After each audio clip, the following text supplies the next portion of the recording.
जय हिंद साथियों। आज की क्लास हमारी संविधान के भाग 3 मूल अधिकारों पर होने वाली है।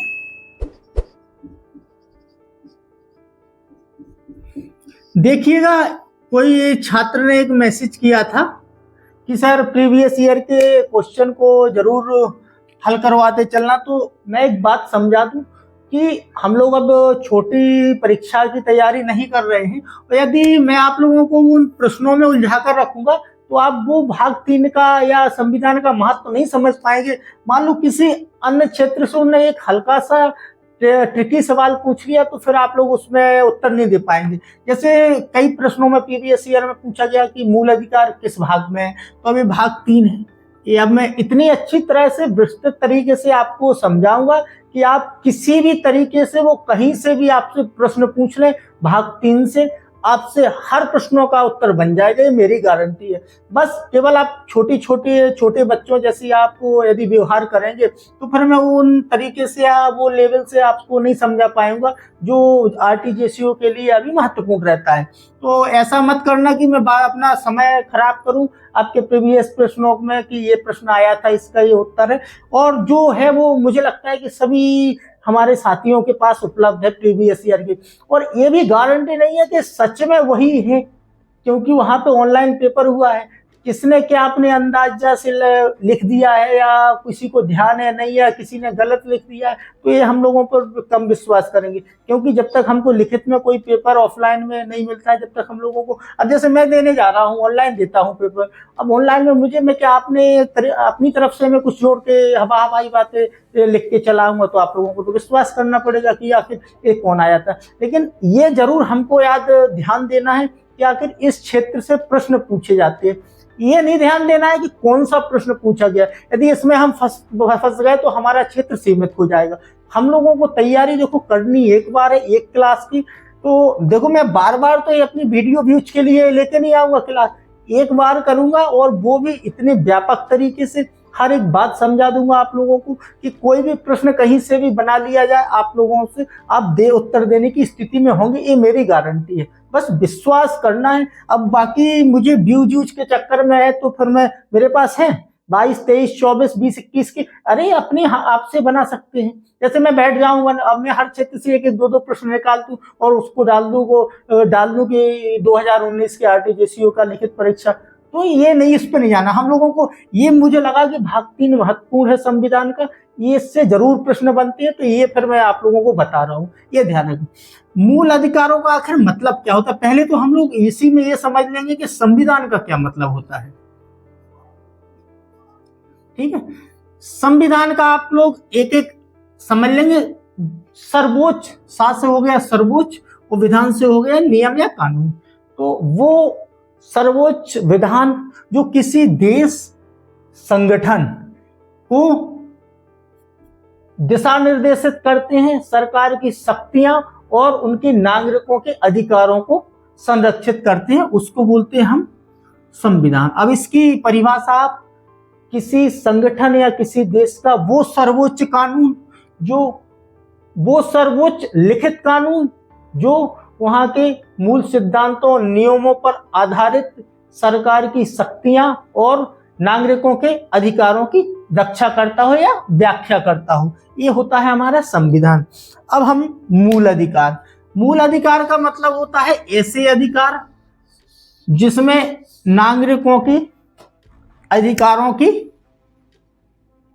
जो नागरिकों के लिए, व्यक्ति के विकास के लिए और कल्याण के लिए जो भी जरूरी अधिकार है वो उपलब्ध हो और राज्य की मनमानी को प्रतिबंधित करती हो, उनको मूल अधिकार बोलते हैं। यदि आप लोगों को नहीं समझ में आ रहा तो एक बार मैं और बोल दूं, बेबुनियादी अधिकार मतलब व्यक्ति के बेबुनियादी अधिकार जो उसके विकास के लिए और उसके कल्याण के लिए जरूरी हो, और राज्य की किसी भी मनमानी पर रोक लगाते हो या प्रतिबंध लगाते हैं, उसको बोलते हैं हम लोग मूल अधिकार।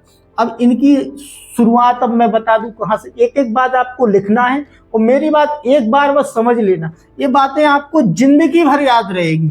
यदि आप लोगों ने इसको थोड़ा स्किप करते हैं या मेरी हर बात नहीं समझते हैं तो फिर ऐसा है कि अभी 2-4 दिन के लिए आपको याद रहेगी, बाकी भूल जाएगी। पूरी क्लास उम्मीद हो सके आपसे तो आपको लिखना जरूर है, ठीक है। आ जाते हैं हम लोग कहां से शुरुआत, एक 1215 पुनः जाग, ये इसको बोलते हैं मध्यकाल। हमारा जो मध्यकाल है वो 1700 तक चल रहा है, लेकिन इस यहाँ यूरोप का जो मध्यकाल है जो 1200 से यहाँ पे 1300 ईस्वी से हम उनका आधुनिक काल या आधुनिक काल शुरुआत हो जाता है। तो ये 13वीं सदी में 1512 में एक मैग्ना कार्टा आता है। अब इसका मतलब मैग्ना कार्टा है कि मैग्ना कार्टा नागरिक अधिकारों के लिए विद्रोह होता है, संघर्ष होता है। दासता के लिए विद्रोह होता है, अधिकारों के लिए संघर्ष होता है नागरिकों में, दासता के लिए विद्रोह होता है, और धर्म की स्वतंत्रता के लिए भी हिंसा भड़कती है। इसको देखते हुए 1215 ईस्वी में या 13वीं सदी में एक मैग्ना कार्टा नागरिक अधिकार पत्र की घोषणा की जाती है, जिसमें सभी नियम कानून सिद्धांतों को स्पष्ट कर दिया जाता है कि ये चर्च के रहेंगे, ये नागरिकों के अधिकार रहेंगे। अब इसका प्रभाव पड़ता है फ्रांस में 1789 में। 1789 में फ्रांस की क्रांति होती है। वहां पर नागरिकों के अधिकारों को स्पष्ट रूप से परिभाषित किया गया। अब यही बात आगे चलती है 1960 में।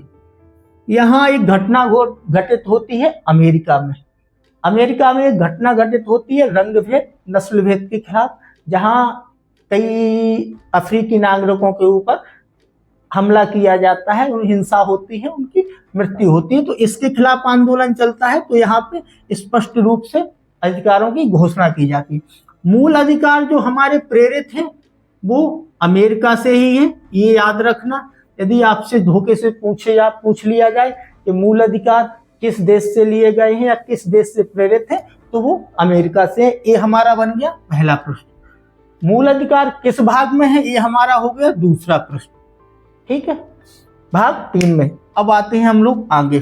देखो सारा कुछ हम लोग किसी एक देश की कॉपी नहीं किए हैं, ये याद रख लेना है ना। तो चाहे भले ही आप सबसे ज्यादा मानते हो कि हम लोग इंग्लैंड के संविधान से प्रेरित है, बिल्कुल नहीं है। किसी एक देश के संविधान से हम प्रेरित नहीं है। सभी हमारे जो संविधान सभा के सदस्य थे, उनने सभी देशों के उस समय जो लोकतांत्रिक, जो सबसे बड़े लोकतंत्र व्यवस्था पर विश्वास करते थे, उन सभी के संविधानों का उन लोगों ने अध्ययन किया और उनसे हमारी भारत की देश काल परिस्थिति के अनुसार जो भी कानून हमारे भारत के नागरिकों के कल्याण के लिए सही पाए उन लोगों ने, उनको हमारे संविधान में सम्मिलित कर लिया। ये याद रखना है। फिर कहीं आप लोग इस भ्रम में रहे कि ये अमेरिका से लिए हैं, तो सारा ऐसा कुछ नहीं लिया है किसी भी देश से। तो वो मूल अध्ययन करके वो सारी चीजें जो हमारे देश की परिस्थितियों पर लागू होती है। अब ये मैं भाग 3 लिखे दे रहा हूं। अब आ जाते हैं हम लोग आगे। अब हमारे भाग 3 12 से 34 ये आर्टिकलों में, भाग 3 में 12 से 34 आर्टिकलों तक मूल अधिकार प्रदत्त हैं।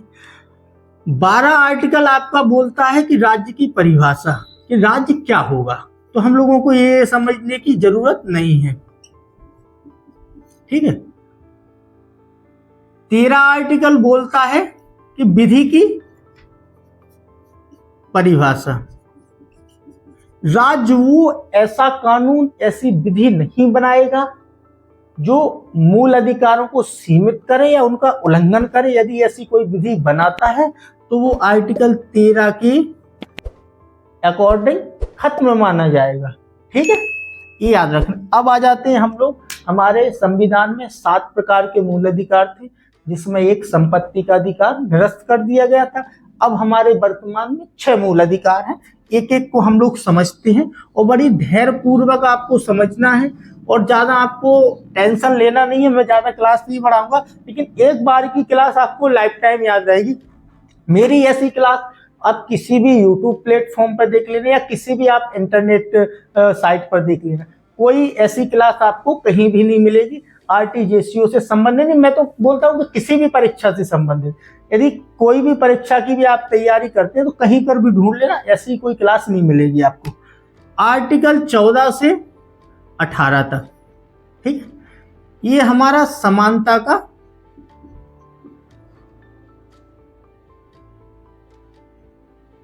अधिकार देता है, यह समानता के अधिकार के से संबंधित है। अब क्या समानता देता है हमको? हमारा आर्टिकल 14 बोलेगा कि आपको विधि या कानून के समक्ष समानता है और उसी कानून से आपको बराबर संरक्षण है। तो समानता और संरक्षण, ये पूरा 14 से 18 समानता से संबंधित है। अब मैं एक एक समझाई दे रहा हूं, आपको घबराना नहीं है, बहुत सरल भाषा में समझाऊंगा जिसमें आपको एक एक बात याद रह जाए। इसमें विधि के समक्ष आपको समानता होगी और संरक्षण होगा। अब हमारा आर्टिकल 15 बोलेगा कि राज्य किसी धर्म, जाति, लिंग, क्षेत्र, भाषा इस आधार पर किसी भी नागरिक के साथ भेदभाव नहीं किया जाएगा। तो ये आपका आ गया भेदभाव। ये मैं छोटे छोटे शब्द आप लोग चाहें तो लिख लेंगे, और मैं अभी लिख नहीं रहा हूं क्योंकि थोड़ा फिर ज्यादा समस्या हो जाएगी। 16। अब आ जाएंगे इसमें अवसर पर। इसमें अवसर की समानता होगी। अवसर की समानता का मतलब है राज्य की किसी भी नौकरियों में आपको समान अवसर दिया जाएगा, बशर्ते महिला या राज्य किसी भी शोषित या वंचित वर्ग को चाहे या उसको लगे कि ये इसका बराबर प्रतिनिधित्व नहीं है तो उसको आरक्षण प्रदान कर सकता है। यही है अवसर की समानता में। याद आ गया कि अब हमारा जो EWS का या किसी भी आरक्षण निकलता है वो कहाँ से निकल जाता है। तो सरकार को लगा कि सामान्य वर्ग में ऐसे इकोनॉमिकल वीक है जिनको 10% आरक्षण देना चाहिए, तो इसी आधार पर दिया जाता है। अब आ गए हम लोग 17 पर। 17 पर है अस्पृश्यता। देखो ये हमारे 14, 15, 16 इनका मतलब है कानून के समक्ष सभी नागरिकों को समानता है। इन तीनों का आप नाम लिख सकते हैं कानून के समक्ष। वैसे तो ये 14 से 18 तक समानता का अधिकार है, लेकिन ये 3 विशेष तौर पर कानून के समक्ष है, इनको कानून के समक्ष समानता है। अब ये 17 है अस्पृश्यता और 18 है उपाधियों का अंत। यदि आप लोग छुआछूत में विश्वास रखते हैं तो हमारे मूल अधिकार में सम्मिलित है, और ये दंडक या आपराधिक प्रवृत्ति है। आप यदि छुआछूत को बढ़ावा देते हैं, ऐसा कृत्य करते हैं, तो आप अपराधी हैं और इसके तहत आपके ऊपर कार्रवाई की जाएगी। इसके 17-18 को सामाजिक समानता को बढ़ावा, इसका उद्देश्य 17-18 का जो मूल उद्देश्य है वो सामाजिक समानता को बढ़ावा देना है। उपाधियों का अंत मतलब आप लोगों ने आप लोग नए अभी ज्यादा हरियाणवी गाने चलते हैं और उसमें लंबरदार और जागीरदार सरकार ऐसी कई उपाधि और चलती हैं, तो इनमें रोक लगाई गई है बशर्ते आप राष्ट्रपति की अनुमति को कोई शैक्षिक ऐसी कोई उपाधि है जो आप लोग ले सकते हैं, लेकिन बाहरी उपाधि आप तभी ले सकते हैं जब राष्ट्रपति की आपको अनुमति लेनी पड़ेगी। ये हो गया। अब आ जाते हैं हम लोग स्वतंत्रता पर। ये आपको हमारा संविधान कहाँ कहाँ स्वतंत्रता देता है। तो ये हमारा 19 से 22 तक है। एक समझते चलना है कहाँ क्या दिया गया है। 19, 20, 21, 21A, 22। 19 आपका स्वतंत्रता के में ये वो समानता होगा या ये स्वतंत्रता। इसमें वाक एवं अभिव्यक्ति की स्वतंत्रता है। एक थोड़ी आप लोग यदि और मैं चाह रहा हूं कि पूरे आर्टिकल आपको समझा दूं, उसके बाद कुछ मैं बेसिक इंफॉर्मेशन दूंगा। ये आर्टिकल 19 है और जो अवसर की समानता है 16। एक है 29 भाषा लिपि संस्कृति संरक्षण का अधिकार है। अल्पसंख्यकों, इसको ये 3 ऐसी हैं जो विदेशी नागरिकों को प्रदत्त नहीं है, इसको याद रख लेना है। विदेशी नागरिकों को नहीं मिलते ये अधिकार, और बाकी सारे अधिकार सारे विदेशी नागरिकों को भी मिलते हैं हमारे यहाँ पे। तो 16, 19, 29 ये याद रह जाए, धोखे से यदि चर्चा हो जाए तो हो भी सकती है, ऐसी हो जाती है। इसमें वाक एवं अभिव्यक्ति की स्वतंत्रता है, आप अपने विचारों को अपने रख सकते हैं, बोल सकते हैं, इसमें कोई राज्य आपकी सीमित नहीं करेगा, बशर्ते राज्य का कोई विदेशी संबंध न खराब हो, कोई समाज में ऐसी आपके द्वारा बोली गई बातों से शांति व्यवस्था ये ना मतलब बिगड़े, तो आप स्वतंत्र हैं, एक अच्छे विचारों के लिए आप बोल सकते हैं, इसमें कोई आपको रोक नहीं लगाएगा। दूसरी 19 में ही बोला गया है कि आप संस्था संगठन का निर्माण कर सकते हैं। तीसरा बोला गया है आप शांतिपूर्वक सत्याग्रह या आंदोलन कर सकते हैं। चौथा है आप हमारे देश में कहीं पर भी आपको घूमने की स्वतंत्रता है, लेकिन विदेशियों को नहीं है कहीं पर भी घूमने की स्वतंत्रता।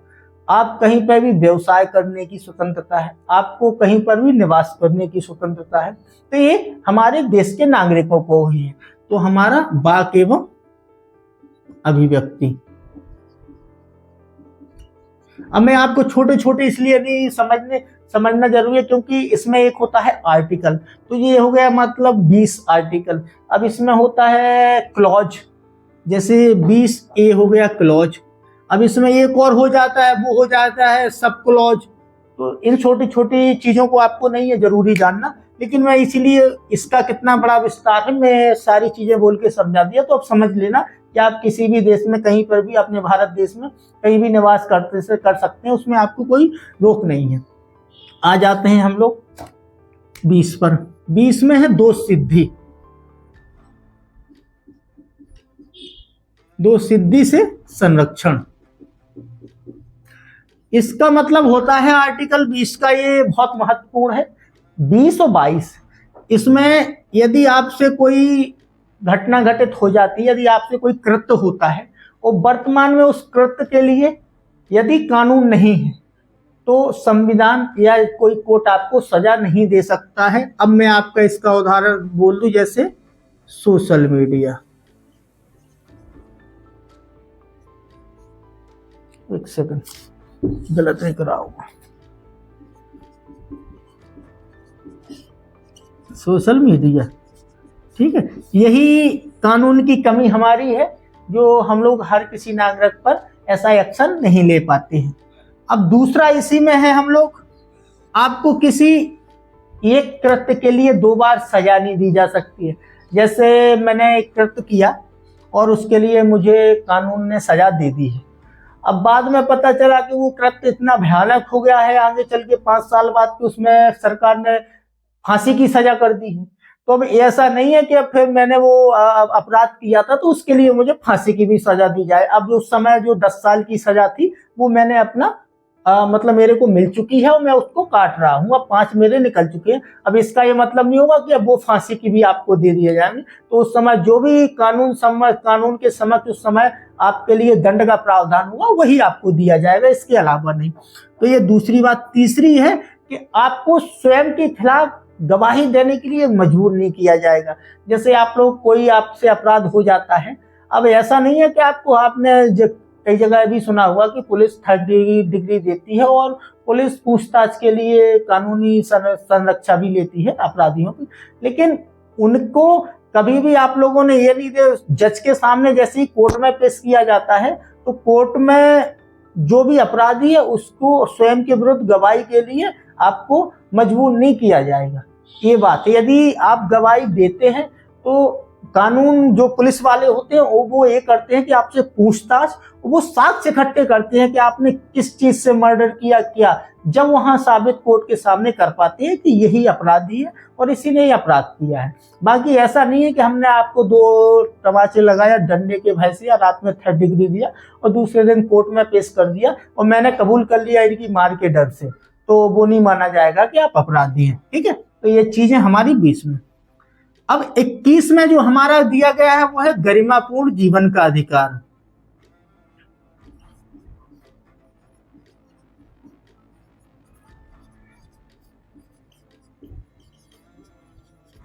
जो नागरिकों के अधिकारों के संबंध में है तो वो सबसे बड़ा आर्टिकल 21 ही है। यदि आपके समक्ष 4 ऑप्शन रख दिए जाएं कि मूल अधिकारों में सबसे व्यापक अधिकार आपको कौन सा लगता है, तो यदि आर्टिकल 32 नहीं है वहां, तो आर्टिकल 21 सबसे व्यापक है जो नागरिकों को अधिकार प्रदान करता है। अब देखो इसमें व्यक्तिगत, आर्टिकल 21 में व्यक्तिगत और जीवन की पूर्ण स्वतंत्रता है।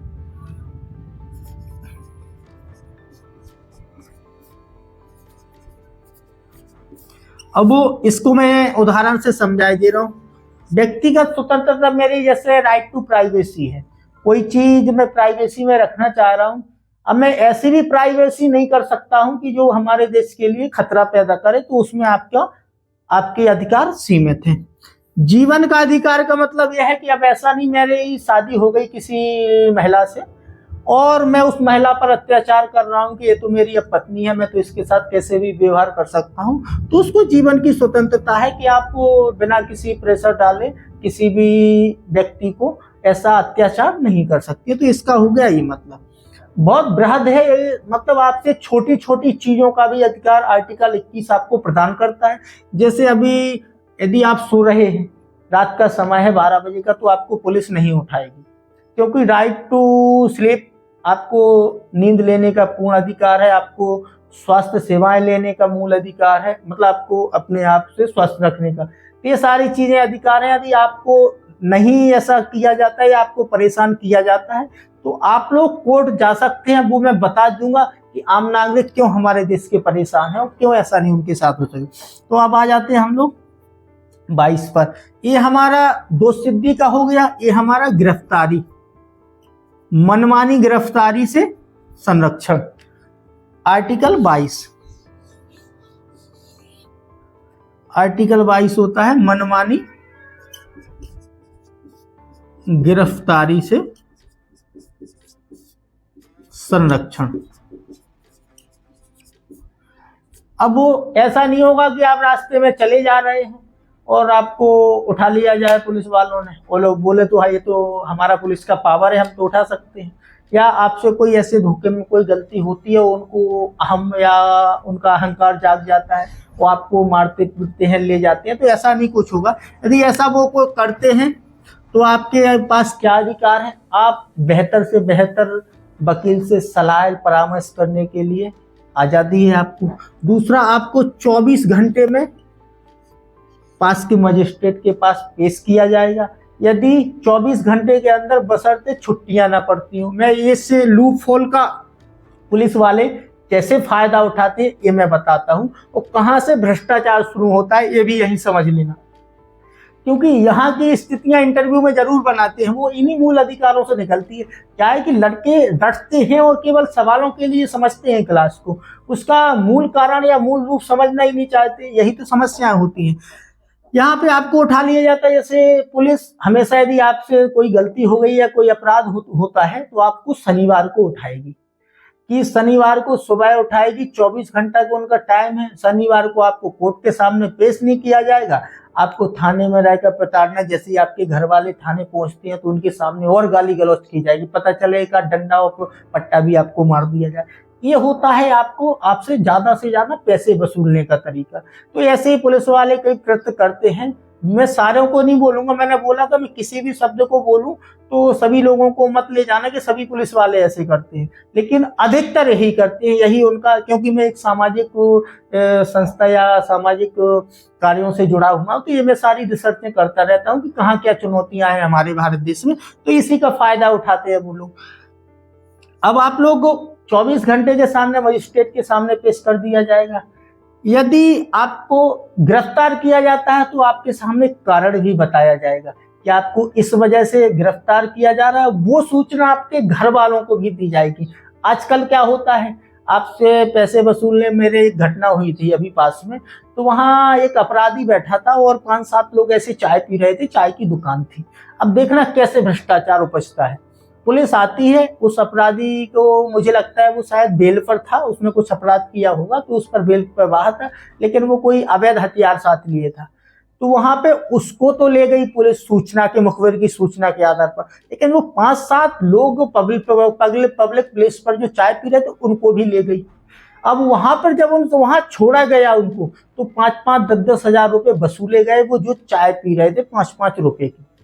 बल्कि उनको ये कोई जानकारी थी ही नहीं कि ये अपराधी है या ये कोई अवैध हथियार लिए है। अब जैसे मैं हूँ, कहीं चाय पीने पब्लिक प्लेस पर कहीं दुकान पर रुक जाऊं, अब वहां कोई आतंकवादी हो, तो अब ऐसा थोड़ी है कि वो आतंकवादी एटीएस आए हो उसके साथ साथ मुझे गिरफ्तार करके वो प्रेशर करे कि भाई 1 लाख लगना है जब छोड़ेंगे। तो यही सब हमारी कमजोरियां हैं कानून की, जो ऐसा, और हालांकि ये सब कमजोरियां भी नहीं है, ये मजबूतियां हैं, लेकिन वहां तक पहुंच जाए हमारा भारत देश का नागरिक, फिर तो अच्छी तरह क्लास, मतलब पूरा जीवन भी उनका दांव पर लग जाता है इन अधिकारियों का। लेकिन उस कानूनों की जानकारी हो तब ऐसा होता है। बाकी इन पढ़ने से अभी आपके एक आत्मा जाग जाएगी बहुत बड़ी अधिकारों की, उस संविधान की, और बाद में जब आप फिर प्रैक्टिकल पे आ जाएंगे तो ऐसा कुछ नहीं होता है। ठीक है, ये समझ लें। अब हमारा 22 हो गया, अब आगे बढ़ते हैं हम लोग।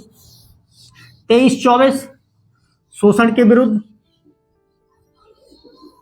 याद रख लेना, ये 16, 19, 29, 23-24 ये छठवें में है, तीसरा जो शोषण के विरुद्ध, हमको शोषण के विरुद्ध।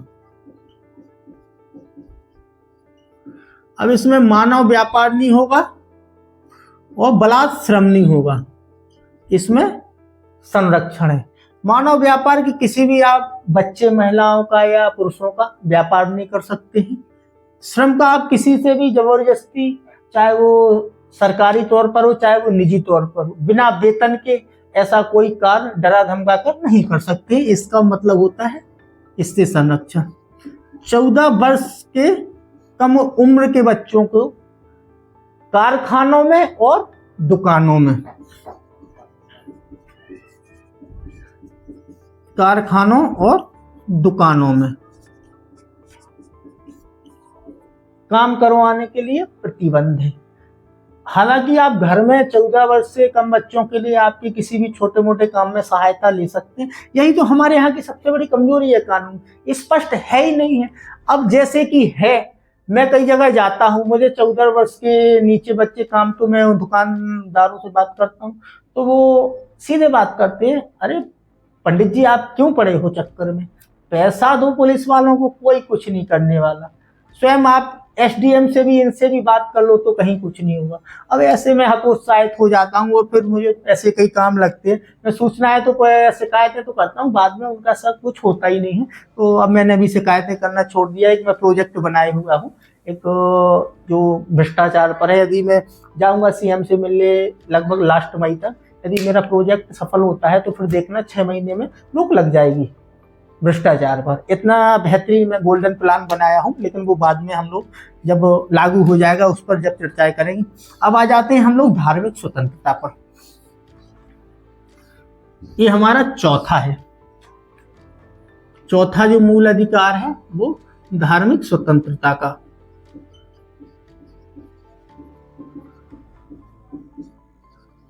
ये धार्मिक स्वतंत्रता केवल अल्पसंख्यकों के लिए नहीं मान लेना, यहाँ कंफ्यूजन रहता है। अल्पसंख्यकों के वो 5वां मूल अधिकार है 29 और 30, जो विशेषतः अल्पसंख्यकों के लिए प्रदान किए गए हैं। इसमें फिर आप लोग, हाँ मैं इसके में एक पहले छोड़ के आया हूं 21A, ये सभी 6 से 14 वर्ष के बच्चों को प्रारंभिक शिक्षा लेने का अधिकार है। ये 21A मैंने उस समय में भूल गया थोड़ा, नीचे 22 को समझाने में, तो 21A निकल गया। तो इसको याद रख लेना है, प्रारंभिक शिक्षा पाने का, प्रारंभिक शिक्षा पाने का अधिकार, ये आप लोगों को पता होगा 2002 में जुड़ा था। अब आ जाते हैं हम लोग 25 से। धार्मिक स्वतंत्रता चौथा 25। आपको पहले तो अंतःकरण शब्द समझ लेना। आप तन मन धन, अंतःकरण का धार्मिक ग्रंथों के अनुसार आप मानसिक तौर पर, शारीरिक तौर पर और आर्थिक तौर पर स्वतंत्र हैं धर्म को मानने के लिए, धर्म का प्रचार करने के लिए, धर्म का अभ्यास करने के लिए स्वतंत्र है। तो अब आप लोगों को समझ जाना है कि किन किन चीजों की धार्मिक स्वतंत्रता है।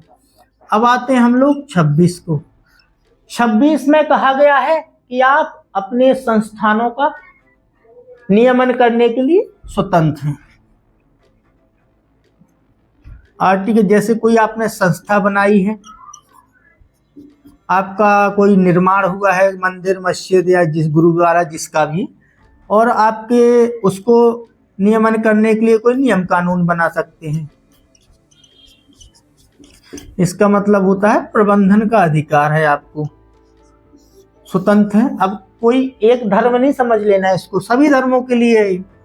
27 करों से छूट है इसमें धार्मिक। आप लोग इसका उदाहरण बहुत अच्छा ले सकते हैं। रामदेव बाबा जी हमारे शुरुआत में जो उनका बिजनेस सेटअप हुआ है वो यही धार्मिक तौर पर हुआ है। कर लगना नहीं है। अब जिस कंपनियों को या जिस चीज़ों को कर नहीं लगेगा वो आप लोग समझ सकते हैं कि अब दूसरों को जो कर देना पड़ेगा तो उसकी वस्तुएं महंगी होगी, इनकी सस्ती होगी। शुरुआत में ऐसा किया और बाद में कंपटीशन से आगे निकल गए, अब सबसे ज़्यादा महंगी वस्तुएं वही है, लेकिन लोगों को विश्वास हो गया। यहाँ की चीज़ ये हो जाती है कि हमारे भारत देश का ये सारी चीज़ें जो आप लोग समझ, मैंने बताया कि ये इंग्लैंड से लिए गया है, मैग्ना कार्टा शुरुआत है जो यूरोप का, फ्रांस की क्रांति से, ये सारा सब भारत का ही है मूल रूप से, कहीं बाहर से नहीं है। हमारे यहाँ की एक औषधि ले जाके वहाँ विदेश में उस पर रिसर्च करके हल्दी को ले जाके किया जाता है, वहां से एक दवाई बनाई जाती है, पेटेंट ले लिया जाता है कि ये दवाई भाई हम लोगों ने बनाई, और फिर उसको आपको हड्डी मजबूत खून साफ के लिए यहाँ पर भारत में ही बेचा जाता है। अब फिर जब भारत सरकार को परेशान के लिए प्रूफ देना पड़ता है कि हमारे आयुर्वेद में कई वर्षों पुराना ये सारा चीजें हमको मिलती है, तो ये सब हमारे पास है, हमारे यहाँ का ही चुराया हुआ आइडिया है। तो ये सारी चीजें हमारे यहाँ पे चलती रहती हैं, इस पर ज्यादा नजरअंदाज करना है। 28 धार्मिक संस्थानों जैसे स्कूल कॉलेजों को स्थापना की आजादी है। आ जाते हैं हम लोग 29 और 30 पर। 29 और 30 में भाषा, लिपि, संस्कृति संरक्षण करने का अधिकार है, विशेष तौर पर अल्पसंख्यकों को। जैसे शैक्षिक संस्थान,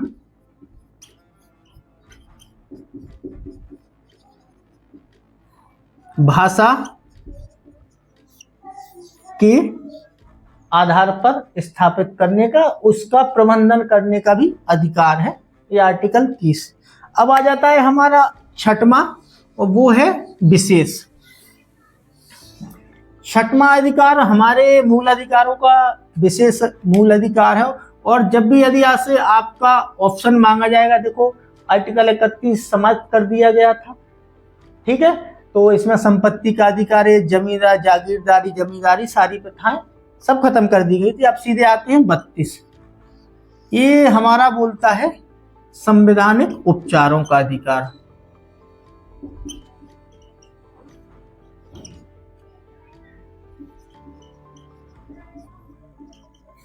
पहला हमारा अधिकार परीक्षा, दूसरा हमारा बंदी प्रत्यक्षीकरण, तीसरा हमारा परमादेश, चौथा हमारा प्रतिषेध, और 5वां हमारा उत्प्रेषण। यदि आपके कोई भी मूल अधिकार जो बताए गए हैं वो आर्टिकल 32 से संरक्षित है, यदि कोई भी मूल अधिकारों का आपका हनन होता है तो आप सीधे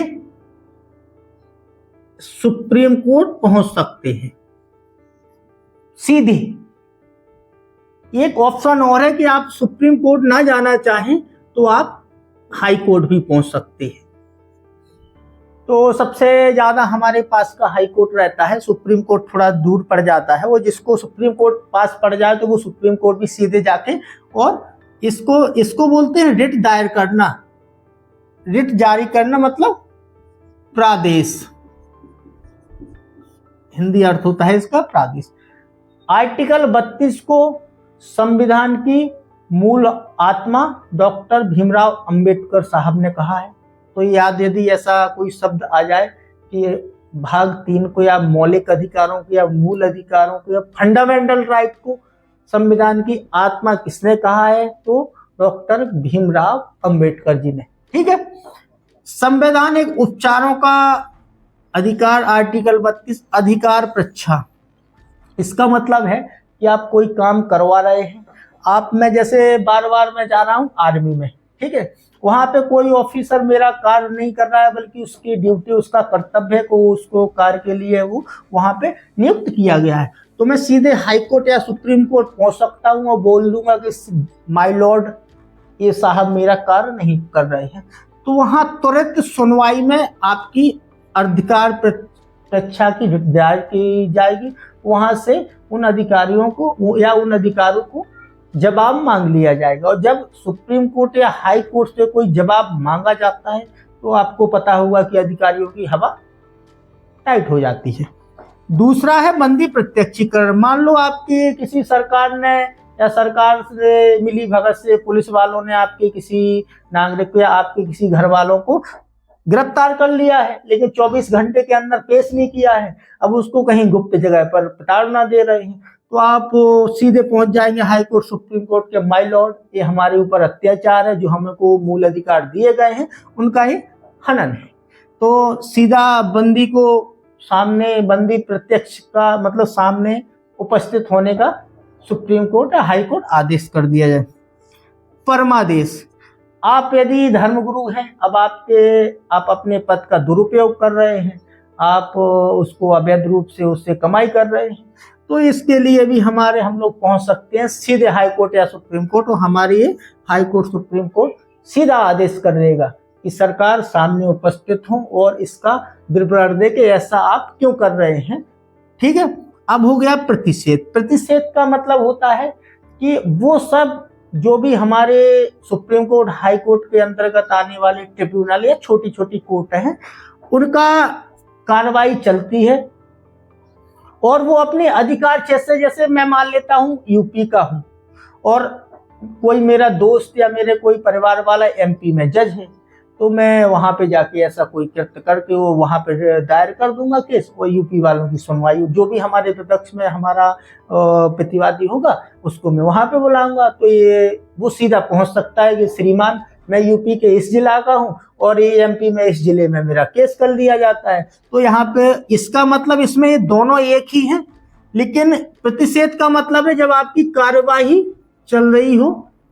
इसका अंतर ये आप किसी भी वीडियो में देख लेना, ये मौलिक अंतर किसी टीचर को जो भी पढ़ाते हैं उनको पता ही नहीं रहता है कि इन दोनों में प्रतिषेध और उत्प्रेषण में अंतर क्या है। इसमें एक मौलिक अंतर है कि जब कार्रवाई आपकी चल रही हो, सुनवाई, आप सीधे हाई कोर्ट, सुप्रीम कोर्ट जा सकते हैं और उससे हाई कोर्ट साहब या सुप्रीम कोर्ट से अनुरोध कर सकते हैं कि मेरे ऊपर अत्याचार है, मेरा कहीं के अधिकार है, मेरे पे कहीं पे भी केस होना चाहिए था और ये यहाँ पे मेरा केस करवा रही है। ये कार्रवाई चल रही है वर्तमान में, ये इसका मान लो आदेश हो जाता है आपके खिलाफ कोई केस में, तो आप सीधे मान लो अब मुझे फांसी दे दी जाती है लोअर कोर्ट के द्वारा। अब मैंने ऐसा कोई कृत्य अपने मूल निवास पर किया है और मुझे फांसी दिलवा दी जाती है राजस्थान में, तो इसके लिए रोक लगा दी जाएगी सुप्रीम कोर्ट या माननीय हाई कोर्ट के द्वारा। तो अब आप एक बहुत अच्छी तरीके से समझ गए होंगे कि कैसा क्या रहा है। अब समझ लेते हैं आप लोग, यही सबसे ज्यादा पावर देता है हमारे मूल अधिकारों को, संरक्षित करने में, तो ये सबसे बड़ा अधिकार है। अब 34-35 और थोड़ा समझ लेंगे, वो 33-34 ये आपके लिए ज्यादा जरूरी है, यही आपको बताए नहीं जाते हैं क्योंकि आप लोग इन्हीं आर्टिकलों से संबंध रखते हैं जब भी सैनिकों की आप तैयारी करते हैं। तो आर्टिकल 33 में कहा गया है कि सशस्त्र बल,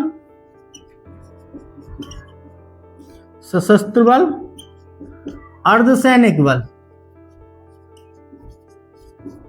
ठीक है, और जांच एजेंसियां, इन सारी बलों की मूल अधिकार, ध्यान देना इसका, सीमित करने का और निलंबन करने का अधिकार किसको है? संसद को। अब क्यों अधिकार दिया गया है? क्योंकि ये अपने कर्तव्य और अनुशासन में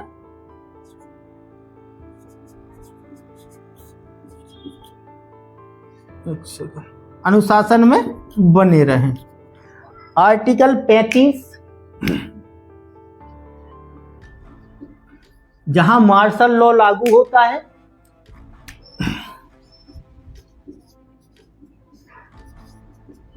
तो वहां के नागरिकों के कौन से अधिकार सीमित किए जाएंगे, कौन से अधिकार निलंबित किए जाएंगे, इसका पूरा प्रावधान मार्शल या सैनिक शासन के। तो अब मैंने एक एक बात आपको समझा दी है। अब किसी से आधार पर कहीं भी किसी भी परीक्षा में इससे ज्यादा कोई आपसे प्रश्न पूछ ही नहीं सकता, ये मेरी गारंटी है। तो ईमानदारी से आप लोगों को पढ़ लेना है और विश्वास रखना है। मैं सारी जितनी भी आरटीजीएसयू से जीके, करंट और साइको में प्रश्न पूछे जाएंगे, मैंने अच्छी तरह से समझ लिया कि मेरा लगभग दायरा सिलेबस का 60 से 65 प्रश्नों का बन रहा है, तो मैं वो सारी चीजें आपको पढ़ा दूंगा। विश्वास रखना आपका कार्य है।